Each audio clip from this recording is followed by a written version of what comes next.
Tarikh dan amaun pembayaran fasa pertama telah pun diketahui, iaitu bermula 28 hari bulan 3 2022 ini, serta amaun adalah di antara 100 ke 300 ringgit. Yang menjadi persoalannya sekarang ini, ramai yang bertanya berkaitan dengan tambahan amaun RM500 serta RM300.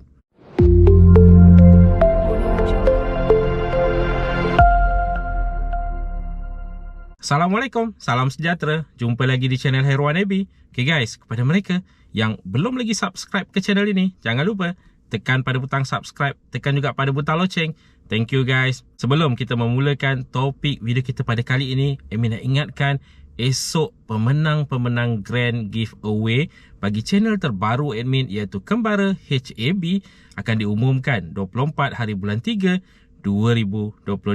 RM500, RM100 serta RM50. Untuk pengetahuan, admin belum lagi memilih pemenangnya. Admin akan hanya memilih pemenang pada esok hari dan akan diumumkan juga pada malam esok hari. Jadi jangan ketinggalan, caranya mudah saja. Anda hanya perlu subscribe, tekan butang loceng, like, share serta komen di video-video channel terbaru admin Kembara HAB. Pautan admin letakkan di ruangan description serta di komen yang admin pinkan. Okay, jom kita teruskan dengan topik video kita pada kali ini berkaitan dengan tambahan amaun RM500 serta RM300. Bilakah ianya akan dibayar? Adakah akan dibayar pada fasa pertama ini? Berkenaan dengan topik bantuan tambahan RM500 serta RM300 ini, admin pernah kupas sebelum ini.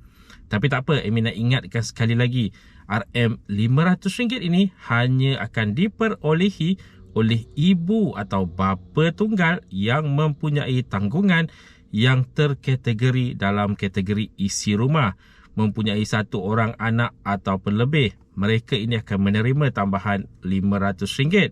Manakala warga emas dalam kategori isi rumah, ingat tu, warga emas dalam kategori isi rumah, bermakna mereka ini ada suami dan isteri berpasangan dalam kategori isi rumah, mereka akan menerima tambahan RM300, tidak kira jika mereka mempunyai anak tanggungan ataupun tiada tanggungan anak. Ingat tu, yang pertama tadi, kategori isi rumah untuk ibu atau bapa tunggal mempunyai tanggungan anak yang bersekolah, paling kurang pun ada satu orang anak, mereka akan menerima tambahan RM500. Manakala untuk yang kedua adalah warga emas dalam kategori isi rumah, bukannya warga emas bujang, tapi warga emas dalam kategori isi rumah, tak kira mereka ada anak tanggungan ataupun tiada, akan menerima RM300. Jadi dua kategori ini saja. Apa-apa pun, mereka ini tergolong dalam kategori isi rumah, bukannya kategori bujang. Jadi tambahan RM500 dan RM300 ini bila akan dibayar?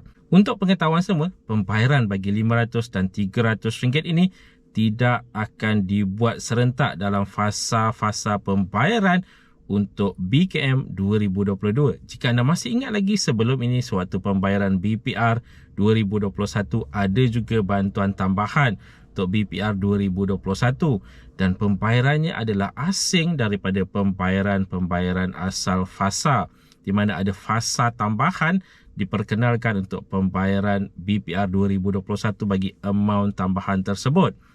Begitu juga kisahnya untuk BKM 2022. Ini maklumat awal yang diterima mengatakan bahawa pembayaran tidak akan disertakan sekali dalam fasa-fasa untuk pembayaran BKM 2022 ini. Tetapi akan ada satu fasa khas pembayaran akan dilakukan bagi tambahan RM500 dan RM300 ini. Cuma tidak diketahui dengan jelas lagi bilakah bantuan RM500 dan RM300 tambahan ini akan disalurkan kepada penerima-penerima.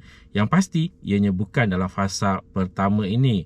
Dan yang pasti juga akan ada fasa khas untuk pembayaran RM500 dan RM300 ini. Bagi mereka yang masih lagi tidak mengetahui, pengumuman telah pun dibuat untuk pembayaran fasa pertama BKM 2022 di mana bermula 28 hari bulan 3 ini sehingga 8 hari bulan 4. Itu bagi mereka yang mempunyai akaun bank akan dimasukkan terus dalam akaun bank mereka. Yang tidak mempunyai akaun bank, tuntutan tunai boleh dibuat mulai 30 hari bulan 3 di cawangan-cawangan bank simpanan nasional. Ini untuk mereka yang tiada akaun bank. Manakala bagi mereka yang bakal berstatus gagal, harap-harap tiadalah di antara penonton-penonton sekalian, mereka yang berstatus gagal ini akan diberi masa untuk menghantar rayuan bermula daripada 2 hari bulan 5 nanti selama 1 bulan sahaja. Dan status kelulusan, ingat ni, status kelulusan hanya akan diketahui, hanya boleh disemak di bkm.hasil.gov.my bermula daripada 28 hari bulan 3 2022 ini. Jadi status sekarang ini masih lagi dalam proses. Jangan risau. Semua orang pun dalam proses, hanya akan berubah bermula daripada 28 hari bulan 3 2022. Okay guys, itulah tadi sedikit sebanyak perkongsian di dalam video pada kali ini. Jika anda ada sebarang komen, sebarang pertanyaan, anda boleh tinggalkan di ruangan komen di bawah. Dan kepada mereka yang belum lagi subscribe ke channel ini, jangan lupa tekan pada butang subscribe, tekan juga pada butang loceng. InsyaAllah kita berjumpa lagi di video yang akan datang. Stay safe, stay healthy. Assalamualaikum.